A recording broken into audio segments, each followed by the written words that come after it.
Mr. President, last week there was an important election in the United States. Yes, there was also a presidential election, but I'm talking today about a referendum held in Florida to legalise cannabis.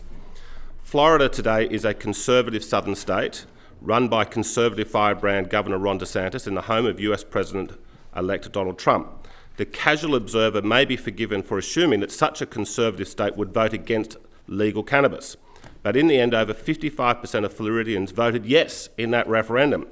Now, Governor DeSantis is popular. He advocated a no vote, but 55% still defied their popular governor and voted yes. We can learn several lessons from the Florida case study. First, a large and growing percentage of people are coming around to the idea of cannabis legalisation. This is an idea whose time has come. Second, this is not a simple left-right issue, and support for legal cannabis comes from across the political spectrum, based on a wide range of different reasons. Donald Trump himself, who famously has never had a sip of alcohol in his life, was a public supporter of the yes vote in the Florida proposal. Finally, and perhaps most importantly, we should be inspired by the common American practice of direct democracy. Regardless of your view on the underlying merits of cannabis legalisation, New South Wales and Australia should rediscover the benefits of direct democracy. Allow me to unpack these three issues one at a time. Many ideas in politics seem politically impossible right up until the point when they become politically inevitable. Legal cannabis is reaching that tipping point. Only 20 years ago, the public support for legalisation was below 30% in Australia, but that has increased to 41% in 2019, then 45% in 2022, and finally breaking 50% less than a year ago in a YouGov poll. In that poll, only 31% were opposed, with 19% still unsure. This sharp change in opinion has been mirrored around the world. Just 12 years ago, cannabis was illegal worldwide, but since then the dam has broken, starting with legalisation in the American states of Washington and Colorado. Since then, cannabis has been legalised in 24 states across America, as well as in Canada, Germany, Uruguay, South Africa, Luxembourg and other nations. Now, our cousins across the ditch in New Zealand had a plebiscite on cannabis legalisation, which was held in conjunction with their 2020 national election. The yes vote won 48.4%, so it failed, but I suspect if that campaign had not been pitched as a left-right issue, then it would have passed. The growing popularity of legalising cannabis has also manifested in Australian elections, with the Legalised Cannabis Party jumping from their previous rounding area to a position where they are represented in the Western Australian, Victorian and New South Wales parliaments. Other minor parties have now added cannabis legalisations to their platforms. Now, of course, as a consistent party of principle, the Libertarian Party has supported cannabis legalisation since our founding back in 2001, when it was still a deeply unpopular position, but we're very glad to see other parties now jumping on the bandwagon as they read the changing public opinion. The rising support for cannabis legalisation has passed that tipping point.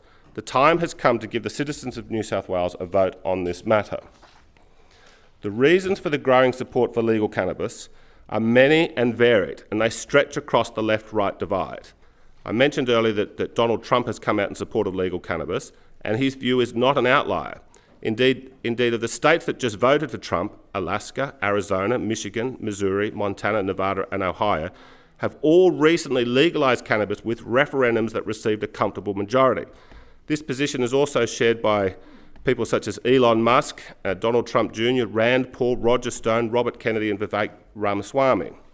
Indeed, while cannabis is more often seen as a left-wing cause, some of the earliest advocates for legalisation include the father of American conservatism, William F. Buckley Jr., and the Nobel laureate Milton Friedman. In Australia, the most recent poll showed that legalisation was the preferred option for supporters from the three largest parties, with coalition supporters splitting 44 to 38 in favour. Labor supporters splitted 50 to 26 in favour, and Green supporters were splitting 70 to 13 in favour. The reason for this cross-party support is that cannabis legalisation can be supported for a number of different reasons. For the classical liberals and libertarians, this is an issue of civil liberties and the belief that adults have the right to control their own bodies and their own lives. Philosophical liberals do not argue that cannabis is good or bad. Instead, we argue that adults should be free to make that decision for themselves, just as we're given the freedom to drink alcohol, smoke tobacco, eat fatty foods or play dangerous sports. Everybody makes mistakes, and life is inherently risky. But if we value human freedom, then we have to give people the freedom to make mistakes and take risks, even if they make decisions that we disagree with. As the Libertarian Party founder Dr. John Humphreys noted when discussing drug legalisation back in 2006, quote, "Even under the harshest dictators, people have always been free to do exactly what they are told, but this is not real freedom," end quote. In a libertarian world, that argument should be enough. But I do recognise, Mr. President, that I have not yet convinced all of my colleagues to join the libertarian revolution. Thankfully, there are plenty of other sound reasons to support cannabis legalisation. The common left-wing case for cannabis legalisation rests on their concern for the health and well-being of drug users. This can manifest in two ways. Amongst the hippie left, there is a genuine belief in the medical, mental and spiritual benefits from cannabis. This is a line of argument that sparks passionate debate with plenty of evidence pointing to both benefits and harms from cannabis use. This isn't a debate that I can resolve, but as a libertarian, I also don't believe it is my role to make that decision for other adults. Suffice to say, the hippie left is fully invested in the push towards legal cannabis. But beyond the hippie argument, the left-wing case for legalisation is built on the recognition that drug problems are best seen as a health issue rather than a criminal justice issue. I recently visited the injecting room in King's Cross, run by terrific people from the Uniting Church. These are people who have dedicated their lives to helping people with very serious drug problems and nudging them towards rehabilitation. Their view is clear. Their view is that drug criminalisation causes immense real-world harm. They know and they care. Now, there is no point denying that cannabis use can be a problem for some people, but equally there is no doubt that cannabis use is widespread regardless of the legal penalties. If the case for prohibition rests on the idea that we are trying to save people from drugs, then not only has it failed for most people, but it has also condemned thousands of peaceful people to criminal records and police confrontations, pushed millions of people into the unregulated black market, and prevented the effective treatment of drug abuse as a health issue. These negative outcomes can be particularly hard on people from lower socio-economic groups. If the goal is harm minimisation, then the most effective policy is legalisation and regulation rather than criminalisation and persecution.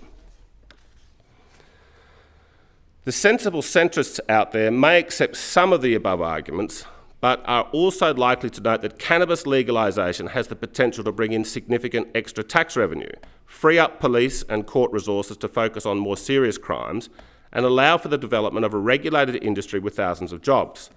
Obviously, these economic arguments aren't the only things that matter, but likewise they shouldn't be entirely dismissed.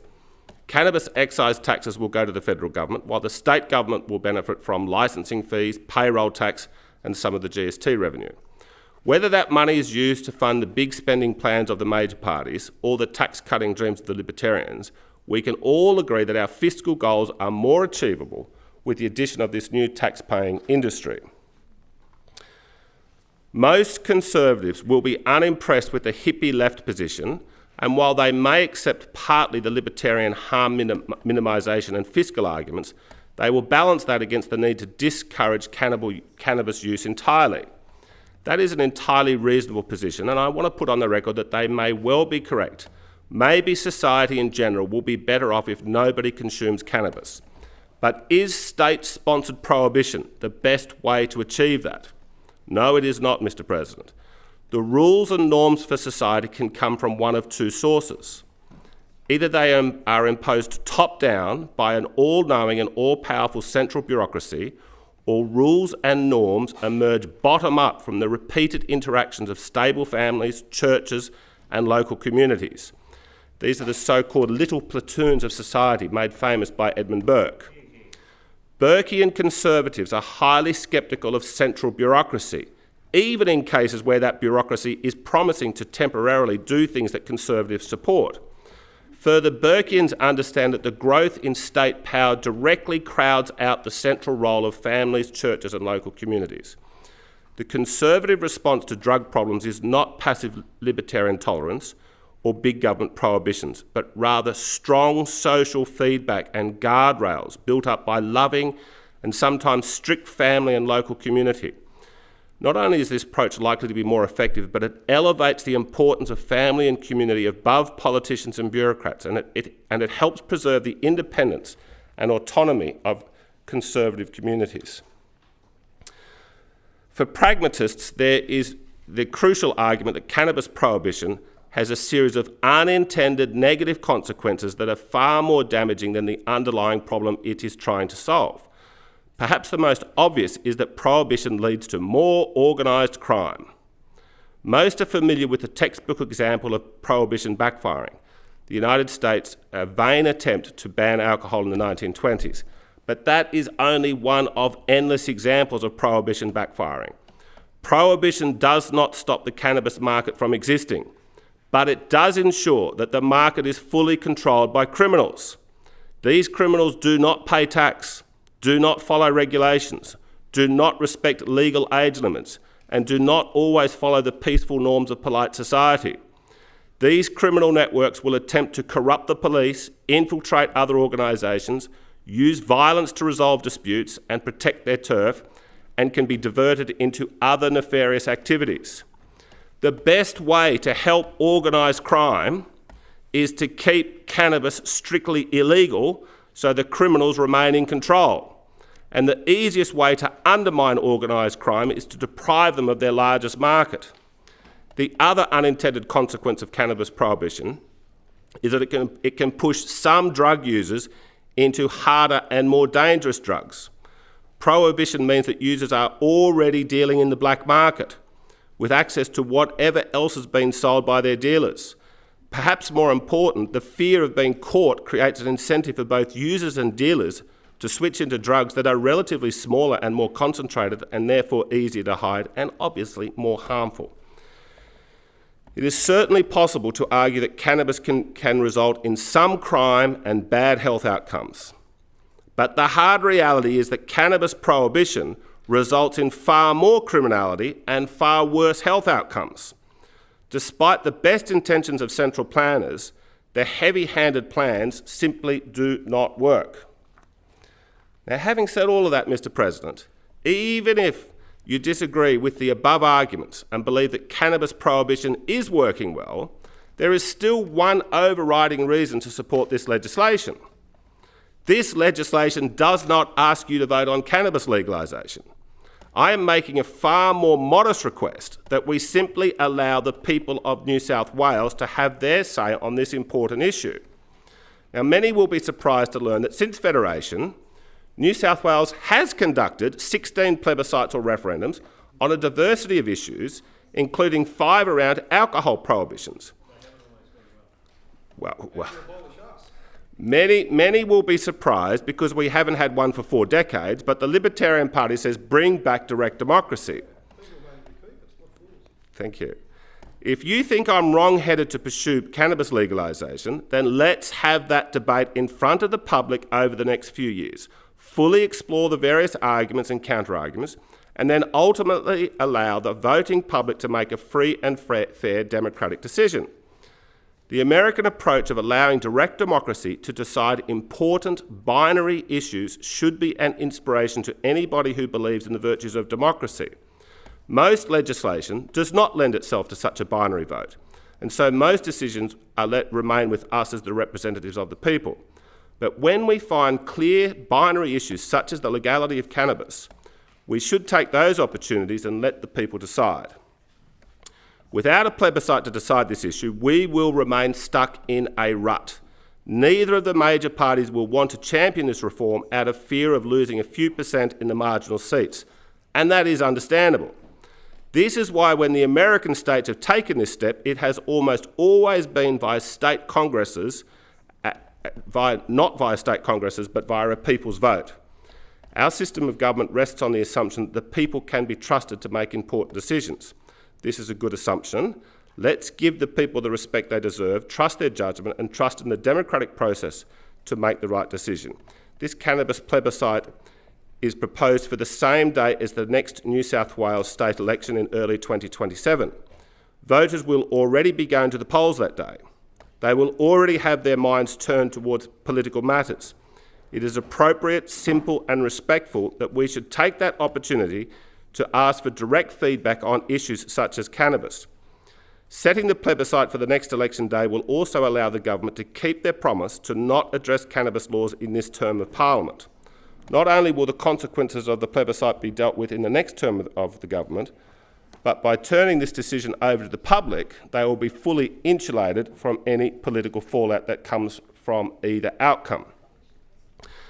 Now, some voters will inevitably be disappointed with the outcome, but they will understand that the decision has been made in the fairest way possible, and that our politicians have behaved honourably and have improved the quality of our democracy. If there is a majority yes vote, then the question will return to this Parliament to debate and haggle over the terms of what legalisation means. There are obviously details to be nutted out, but the major parties will be relieved of their fear of losing support because, as the Romans said, Vox Populi, Vox Dei. If this legislation is passed, the Libertarian Party will advocate a yes vote at the plebiscite, but cannabis isn't normally a high priority for us. We are mostly concerned with balanced budgets, cutting taxes, cutting regulations, free speech, etc. But we would advocate a yes vote, not because we have a strong opinion about cannabis itself, but rather because of the various other reasons I've described today: the innate value of human freedom, the preference for harm minimisation instead of the criminal justice system, the value of a legal tax-paying industry and redirected police resources, our preference for local community to set guardrails, and our understanding that prohibition leads to the unintended consequences of organised crime and more dangerous drugs. Hopefully we will be able to convince a majority of New South Welshmen to agree, but we will accept the result either way. I commend the bill to the House.